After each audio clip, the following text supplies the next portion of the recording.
The Akhenaten Conspiracy, the forbidden history of Egypt's alien pharaoh. Deep beneath the shifting sands of the Egyptian desert lies a secret that was never meant to be whispered. For 3,000 years, one name was erased from every monument, every pylon, and every king list. He was the Heretic King, a ruler so strange, so radical, that his successors spent decades trying to destroy every trace of his existence. His name was Akhenaten. When archaeologists first uncovered his statues in the 19th century, they were horrified. This was not the godlike, muscular image of a typical pharaoh. They saw a creature with a long, drooping face, almond-shaped eyes, and a skull that stretched unnaturally backward. We must go beyond the pyramids and the gold of Tutankhamun to dive into the dark sun of the 18th dynasty. Was Akhenaten a religious visionary, a victim of a rare genetic mutation? Or, as some ancient astronaut theorists believe, was he the product of a bloodline not of this earth? In the year 1353 BC, Egypt was the most powerful empire in the world. The priests of Amun-Ra held total control over the gold, the land, and the minds of the people. But when Amenhotep IV took the throne, something shifted. In his 5th year of reign, he committed the ultimate act of defiance. He closed the ancient temples. He banished the priests. He declared that the thousands of gods of Egypt were false. In their place, he stood a single blinding deity, the Aten. The Aten was represented as a golden disk in the sky, with long, thin arms ending in human hands, reaching down to touch the royal family. Akhenaten claimed to be the only one who could speak to this disk. He moved the entire capital of Egypt to a barren desert spot, now called Amarna. He built a city of white limestone in record time. Why the hurry? And why did he claim that the Aten told him exactly where to build? The records suggest he saw a shining star land between two mountains.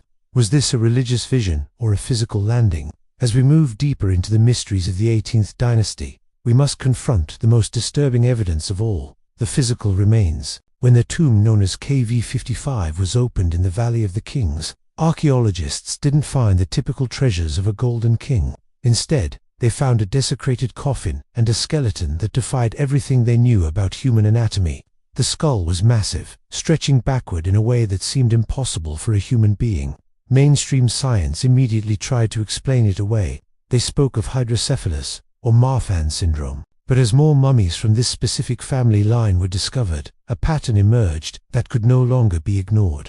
This wasn't just one sick king. This was an entire family: Akhenaten, his beautiful queen Nefertiti, and their 6 daughters, all depicted with these same elongated heads, high cheekbones, and strange fluid bodies. In the ancient Egyptian reliefs, they aren't shown as gods in the symbolic sense. They are shown as living, breathing beings with these features. If it was just a style of art, why do the skeletal remains match the statues so perfectly? Some researchers believe we are looking at a deliberate, genetic intervention. In the ancient texts of the Pyramid Age, there is constant mention of the Zep Tepi, or the first time, when the gods walked among men and established the royal bloodlines.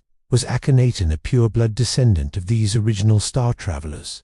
A lineage that had finally come back to reclaim the throne after centuries of dilution. This obsession with his origins led Akhenaten to do something radical. He abandoned the holy city of Thebes and led thousands of his followers into a barren, sun-scorched wasteland in the middle of Egypt. He claimed that Aten had pointed to this exact spot between 2 cliffs. In less than 5 years, a massive city of white limestone rose from the sand, Akhenaten, the horizon of the Aten. It was a city of light, with open-roofed temples where the people didn't pray to statues, but directly to the sky. But archaeological excavations tell a darker story. While the pharaoh lived in luxury, the workers were suffering from strange bone diseases and malnutrition. It was as if the pharaoh was so focused on his celestial mission that he forgot the human cost of his vision. In the royal palace of Amarna, the art changed from the rigid poses of the past to something strangely intimate. We see Akhenaten and Nefertiti under the rays of the sun disk, playing with their children and holding them close. But look closely at the hands of the sun disk. They aren't just rays of light. They are small hands holding the ankh, the symbol of life, and placing it directly into the nostrils of the royal family. In ancient symbolism, this is the breath of life, or perhaps a transfer of energy. Was the Aten a physical craft that provided the royal family with the energy and knowledge they needed to rule? The deeper we go into the Amarna archives, the more we find letters from foreign kings begging Akhenaten for help. The Hittites were invading. The empire was screaming for protection. But the alien pharaoh remained silent in his desert city. He was busy writing hymns to the sun and conducting ceremonies that no priest understood. He was waiting for something.